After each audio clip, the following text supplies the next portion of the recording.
In the last days, the righteous will flee Babylon, and they'll be called the escaped of Israel. Yes, the righteous must flee, but where will they go? In the end, of course, they'll go to Zion. But before that, in the wilderness, many of them will need help from those who are already out there. And as it turns out, the Lord will have places prepared for the righteous. Isaiah likens those who are waiting for these people to the nomads of Arabia. In chapter 21, he says, "An oracle concerning those in Arabia.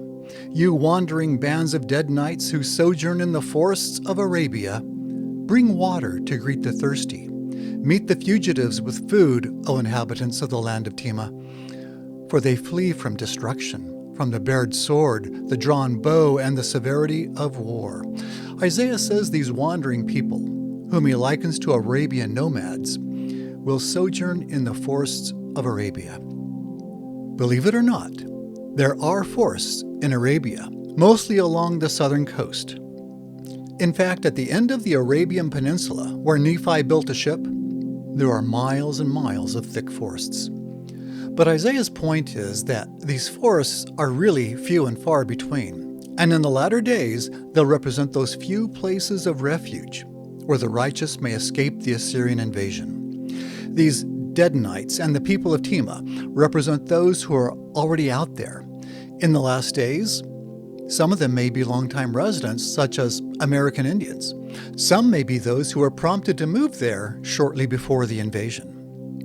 And in the latter days, the people in these places of refuge will be under obligation to assist those who come to them fleeing the grievousness of war. When this happens, those who assist and those who are assisted will both be tested. When food and water are scarce, and the people face the prospect of sharing their meager supplies with others, their faith will be tested.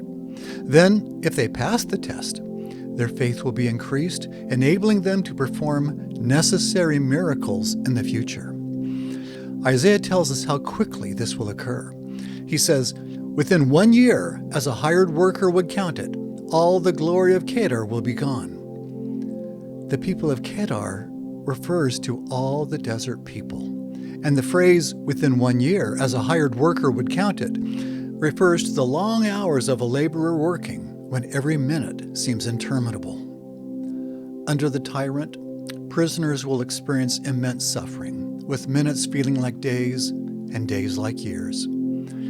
Isaiah ends this prophecy by saying that the number of valiant archers remaining of the sons of Kedar shall be few. Jehovah, the God of Israel, has spoken it.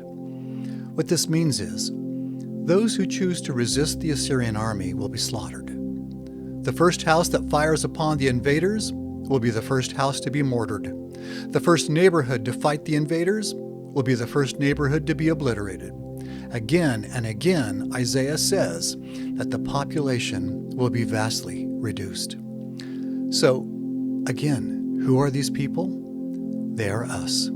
The people of Kedar are those who live in states, towns, and communities being invaded by the Assyrian army. They must leave their homes early or be taken prisoner or killed. When many of these flee into the wilderness, they'll suffer because they weren't prepared.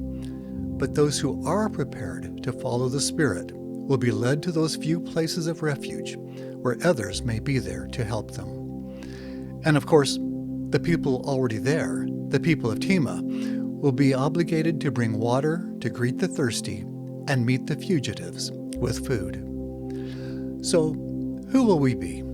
The warriors of Kedar who stay and fight? Or those who prepare early to follow the Spirit wherever it may take them? The words of Isaiah are great, and all of his prophecies have been fulfilled anciently and shall be fulfilled again.